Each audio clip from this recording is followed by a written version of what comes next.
آج اگر میں سیکھ گیا ہوں تو میں اپنے علم کو آگے بانٹوں تاکہ ہمارے بلوچستان کا نام ہو، پاکستان کا نام۔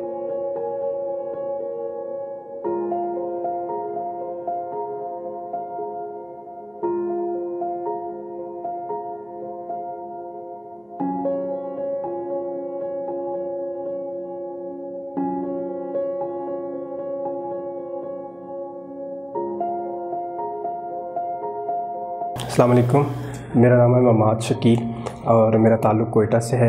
کوئٹہ میں پیدا ہوا اور میں نے جو اپنی ابتدائی تعلیم ہے وہ بھی کوئٹہ سے حاصل کی، اب ماسٹرز بھی کوئٹہ سے کیا۔ میں نے بچپن سے جو ہے ایک ہی چیز جو میری خواہش رہی کہ میں ڈیبیٹ کروں۔ مجھے گھر والوں کی طرف سے بھی بہت اختلاف آتا رہا کہ یہ چیز فضول ہے، یہ چیز کام کی نہیں ہے۔ جب دوسرے ریجنز کے لوگوں کو دیکھتا تھا پنجاب میں اور دوسری جگہوں پہ جا کے، تو جب میں ان کی سپیچز سنتا تھا، ان کی ڈکلیمیشن سنتا تھا، تو مجھے فیل ہوتا تھا کہ مجھے بھی یہ کرنا ہے، مجھے بھی اپنے بلوچستان کے اندر جو ہے اسپیچ کو، ڈکلیمیشن کو پروموٹ کرنا ہے۔ تو انہیں دیکھتے دیکھتے، یوٹیوب میں ان کی مختلف سپیچز دیکھتے دیکھتے تو مجھے یہ لگتا تھا کہ مجھے اس لیول تک پہنچنا ہے، اور مجھے بڑی خوشی ہوئی کہ میں اس لیول تک پہنچا۔ انسان کی محنت کبھی انسان کی ضائع نہیں جاتی۔ جب بچپن سے مجھے ڈیبیٹ کا جو شوق پیدا ہوا تھا وہ ایسے ہوا تھا کہ میں بہت سخت بیمار ہو گیا تھا، یعنی کہ مجھے بلڈ کینسر ہوا تھا جب میں تیسری یا چوتھی کلاس میں تھا، اور میرا علاج جو تھا وہ شوکت خانہ میموریل ہسپتال میں ہوا تھا۔ تو میری جو پہلی اسپیچ تھی وہ میری والدہ نے مجھے لکھ کے دی تھی، اور میں نے اپنی پہلی اسپیچ جو تھی وہ عمران خان کے سامنے کی تھی، جو آج ہمارے ملک کے پرائم منسٹر ہیں۔ اگر آپ ڈیبیٹس میں آتے ہیں تو یہاں پہ بلوچستان کے اندر کوئی آپ کو گائیڈ کرنے والا نہیں ملتا۔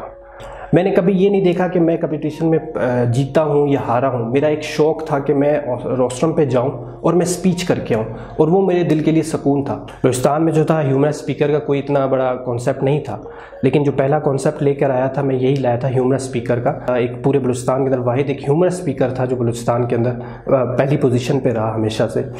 ہم اسٹوڈنٹ اپنے ہی خرچے کو لے کے، اپنے کچھ پیسے جمع کر کے ہم ایونٹس آرگنائز کرتے تھے ڈیبیٹس کے حوالے سے۔ کئی اسٹوڈنٹس کو تو باہر آل پاکستان مقابلوں میں لے کے جاتے رہے، خود اپنے خرچے پہ فائنینشلی طور پر ان کے لے گئے، اور آج انہوں نے بھی کہیں نام پیدا کیا کہ آپ کی محنت کبھی ضائع نہیں جاتی ہے۔ اگر آپ ایک ڈائریکشن میں چلتے رہو اور آپ ڈرو نہیں کہ میں ہار جاؤں یا جیت جاؤں گا، تو اللہ تعالیٰ آپ کو محنت کا آپ کا صلہ دیتا ہے۔ ایک انسان کی خواہش ہوتی ہے کہ وہ اس کریئر میں بہت آگے تک جائے، تو ہمارے پاس اتنے وسائل نہیں تھے کہ ہم اس میں آگے جاتے۔ وہاں مجھے لگا کہ بھائی کہ مجھے میرا اپنا کریئر جو ہے وہ یہاں پہ سٹاپ کرنا پڑے گا، جو میں فائنینشلی طور پہ مجھے کوئی سپورٹ نہیں کر رہا اس کے اندر۔ یہ چیزیں جو ہے انسان کو لیڈرز بنا سکتی ہیں۔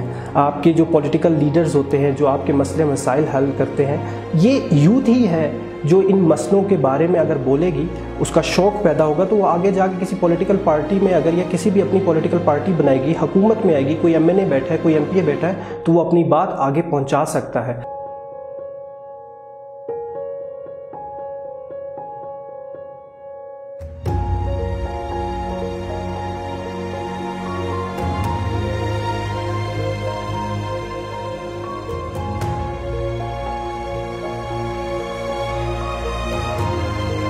اس کے اندر یوتھ کو انگیج کر کے ایک اسمبلی بناتے ہیں، اور ان کے درمیان میں مابین جو آپ مباحثہ کرواتے ہیں یا مقابلے کروا رہے ہیں، اس کے اندر بیٹھے ہوئے سے ان یوتھ سے آپ کو پتہ چلے گا کہ عوام کے اندر پائے جانے والے مسائل کون سے ہیں۔ ان مسائل کا حل بھی آپ کو آپ کی یوتھ ہی دیتی ہے۔ تو یہ لیڈر اسمبلی کا کانسیپٹ میں سمجھتا ہوں کہ بہت اچھا کانسیپٹ ہے، کہ جس کے اندر آپ کو آپ کے عوام کے مسائل پتہ چلیں گے آپ کے نوجوانوں سے ہی، اور ان مسائل کا حل بھی آپ کو آپ کے نوجوان ہی دے سکیں گے۔ اس طرح کی اگر اسمبلی قیام میں آ جائے تو میں سمجھتا ہوں کہ بلوچستان کے کافی حد تک کے مسائل جو ہے وہ حل بھی ہو سکتے ہیں۔